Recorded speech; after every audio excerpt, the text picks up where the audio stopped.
I just want to remind Mr. Marcos that it was he who called for snap elections, and once the people decided to participate, he better watch out if he threatens to frustrate their will again. I'm afraid he will have an angry people on his hands. Mrs. Aquino, you keep making what sometimes sound like veiled threats and sometimes not so veiled. What do you mean he'd better watch out? Well, all along I have asked the people, not to engage in any violence. And so far they have listened to me. And if you may recall, just after my husband was assassinated, I did go on radio in our country, and I asked the people, to observe peaceful means and not to resort to violence, and they did obey me. But this time, they have a greater stake in this. It's not just Cory Aquino, but the future of our children and our children's children. So if they think that they have been cheated out of an election, I'm afraid they might not listen to me anymore if I still insist on going about this peacefully. Well, let me put it to you this way. You are running for president of the Philippines. You are putting yourself forward as the leader of your nation. And now, if I understand what you're telling me correctly, you're saying if the election doesn't go the right way, you may not be able to control even your own followers. That doesn't speak very well for your ability to be able to run the country. Well, Ted, the people who are with me now are so convinced that I will win. And if Marcos resorts to terrorism or to gross cheating, then the people who have supported me may finally think that the electoral process is just not advisable anymore. Are you raising the specter, the possibility of something approaching even civil war? No, not civil war, as long as I can manage it. In fact, I have said that if Mr. Marcos cheats me out of this election, then I will call for daily demonstrations. However, if these daily demonstrations will still not get us the desired results, then I am afraid that the people might not listen to me anymore. Mr. President, I don't remember any election in recent Filipino history, in fact, even in not-so-recent Filipino history, where the loser did not claim that there were technical and other reasons of foul. So, and perhaps you remember one, but I don't. I think you're right. Filipinos are not known to be good losers. They're always our great losers, and they never concede. But in this particular matter, Ted, I am so certain of victory that these declarations of my opponent that there will be a civil war in this country indicate how desperate they are. I certainly am concerned about your attitude that you feel that there would be cheating if I win, and there would be no cheating if she wins. No, I think it's the other way around. I realize it is a hypothetical question, but in every election, someone has to win, someone has to lose, and I wonder if you would address the hypothetical question, though. If you lose, will you stand down? I have never thought of it, but certainly if there is no question which nullifies the results of the election, as I said, I will perform my duty as president in accordance with law. Your claims and the claims of your supporters that you are so highly decorated are fabricated claims. I don't think that that is the story. It's a story about my guerrilla group. It's not about the medals. Even here, when the case of libel was filed, the publisher here did not question those medals. It's only you, Americans, who question it. I am not going to degrade myself by talking about those medals. If the American government wants them back, they can have them back. It's a good thing that we did not burn them. It's a good thing that we did not burn them at the end of the war when you refused to give us our back salaries and refused to recognize all of us, and we were not entitled to education benefits, we were not entitled to medical benefits. But I was one of those who stopped our people from turning communist, especially the veterans, because we did not fight for communism, we fought for freedom. Now I wonder whether we also fought for the Americans and the American flag, to which we had sworn when MacArthur inducted us into the USAFE. I have no regrets, however, about having fought in Bataan. I have no regrets about fighting beside American soldiers. I have no regrets about fighting under American officers. And probably if our country were ever to be attacked again, I would do the same thing. But I would certainly raise some questions about the conduct of the American government in relation to the veterans of the last war. I am certainly very disappointed. Mr. President, the question is not raised about the courage of Filipinos who fought against the Japanese during the Second World War. But the question, as you know, and you know this is not something I'm making up, you have seen those newspaper articles yourself and you have seen some of the documents, suggests that the guerrilla group that you claim to have led, in fact, either did not exist at all or was just a tiny group that played no major role. Then why is it recognized by the intelligence officer of General MacArthur in a paper which is certified too by the head of the archives of the United States? Now look, I don't want to talk about this anymore. If you do, I'm going to walk out. You've had some rather disparaging remarks to make about Mrs. Aquino, not the least of them being that, in effect, she has experience as a housewife, but little else. Do you think she has gained in stature over the last few weeks? And do you think it is possible that if she is elected, that she could serve effectively as President of the Philippines? I still believe that you need somebody who has been experienced to run our government in this time of crisis.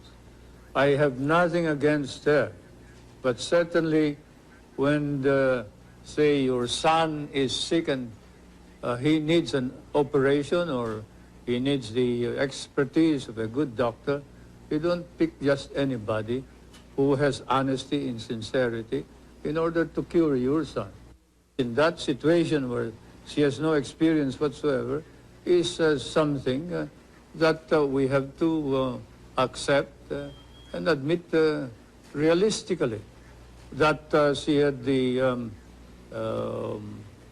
the nerve to run without any experience whatsoever, as she admitted, and it's not me who has said that she is inexperienced, it is her who said, what do I know about running a government? And as an ordinary citizen, I would cry out immediately against anybody who says that being given the presidency. But as President of the Republic, I think it's my duty to call attention to this danger. I know that you made a great deal, and it is an excellent rhetorical device of saying, yes, you are inexperienced. You are inexperienced in corruption, you are inexperienced in crime, you are inexperienced in dictatorship. But let's be candid about it, you are also inexperienced in leadership. Now, there is a difference even between running a campaign as the widow of a martyred and beloved leader and running a country that is, as you yourself have pointed out, in a great deal. To those who are neutral about you, what do you say about your lack of experience? Well, more than experience, I think it is credibility that counts. And the truth of the matter is that the Marcos government has lost all credibility, and no way can Mr. Marcos possibly lead our country back to recovery because the Filipino people no longer believe in him. I realize that I am inexperienced, but as Mr. Marcos himself confessed, it took him 6 months to learn how to be president. And I guess I can do the same thing. As we all know, there is no school for presidents, so I don't think that should be a point against me. Your own George Washington definitely had no experience either. It is possible that he had no experience as a president, but he certainly had some experience in leadership when he became president. And you are trying to become now the leader of a fractured country, the leader of a country that has enormous economic problems, the leader of a country that is rife with corruption, as you yourself have said, the leader of a country that has so many problems that one wonders how even the most experienced leader would be able to take care of them. I don't mean to harp on it, but it is the central issue of the campaign against you. And what I would like you to focus on for a moment is not you simply as an alternative to President Marcos, but you on your own merits. I realize how many people may think that I am not, the perfect solution to everything, but let's just say I am the best available solution to our problem. There are a great many people within your own coalition, within your own party right now, who see you as a useful device for getting rid of President Marcos, but who may have plans of their own for then shuttling you aside and, having used you, then taking over power themselves. How would you prevent that from happening? Nobody can use me, and I showed this very clearly when I insisted that I would be the presidential candidate.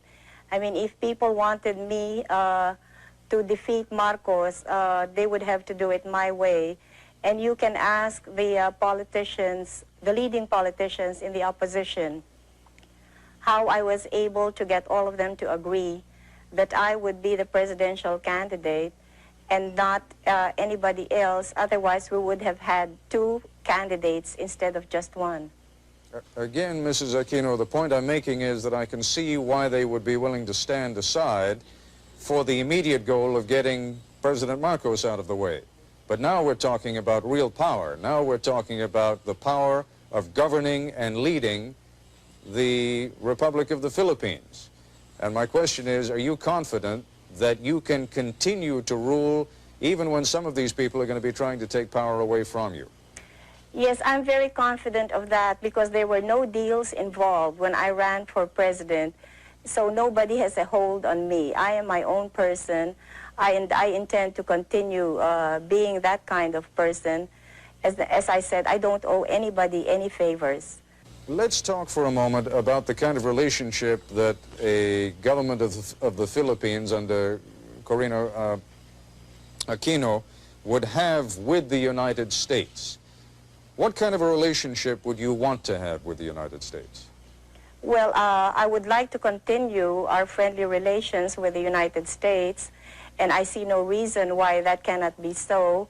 In fact, I would like to strengthen those relations, and definitely we will be in direct dialogue with your government, so I really see no problems there.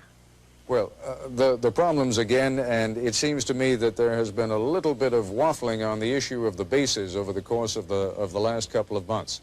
Would you tell me now in these final hours of the campaign precisely what your position on the bases at Subic Bay and Clark Air Force Base are? What is your position now? All right. I respect the military bases agreement, which will expire until 1991. And in the meantime, I will keep all of my options open.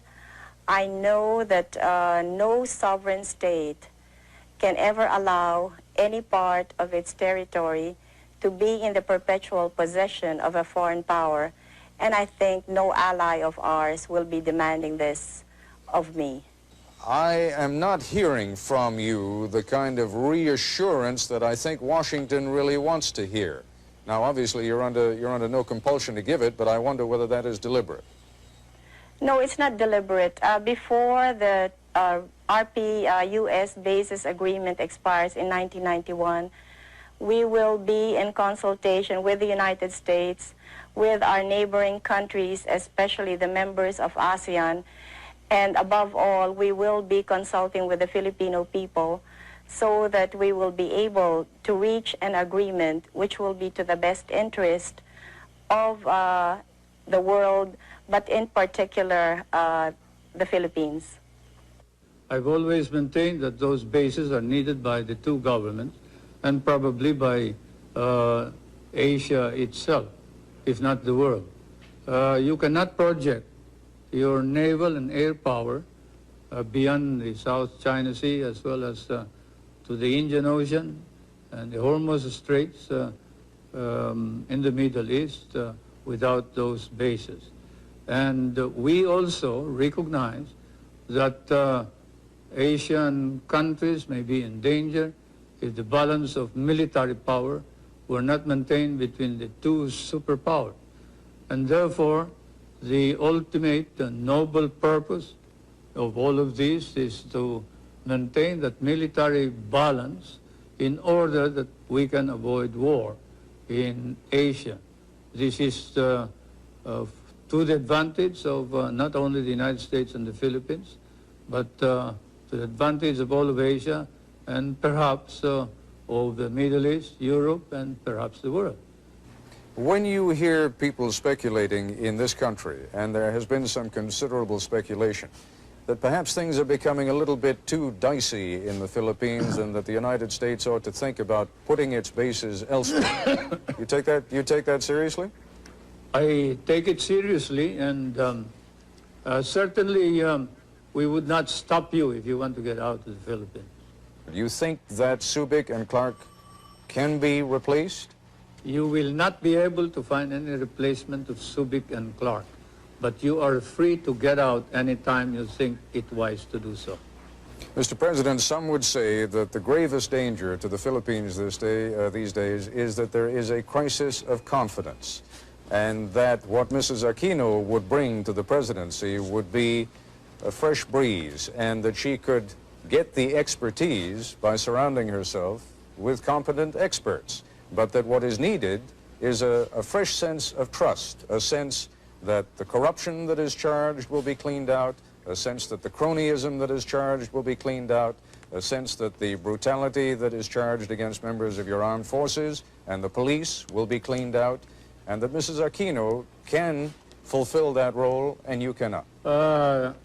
You, sir, are guilty of speculation and making allegations that are not proved by evidence. Corruption and hidden wealth were charges included in the impeachment proceeding.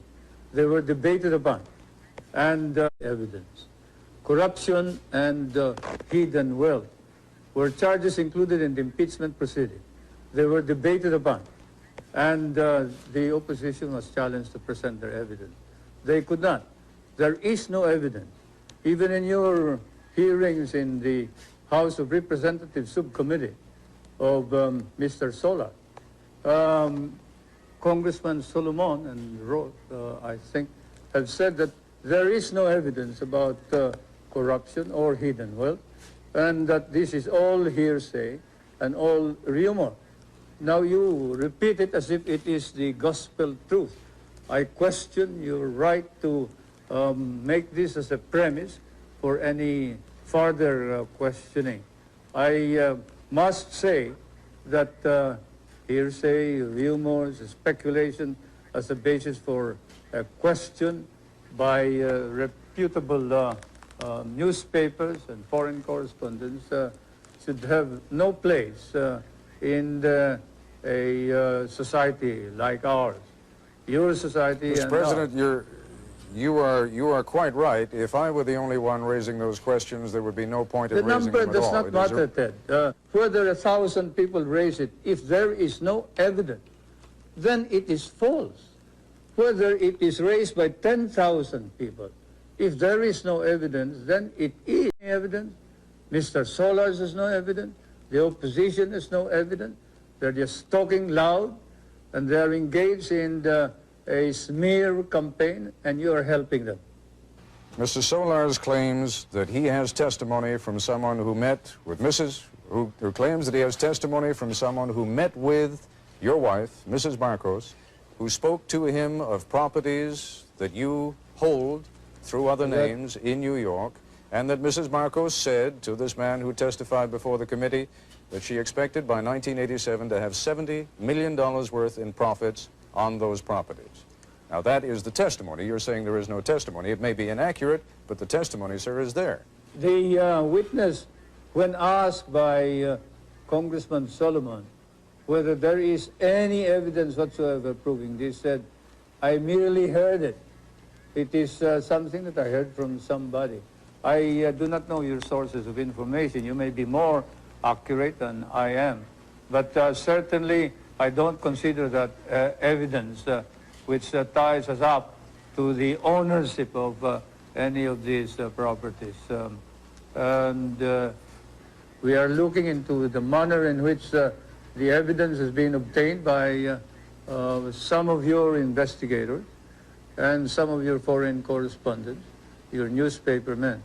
And then after the elections, we will then look into the legal aspects of the coercion and intimidation that has been going on against some of the witnesses.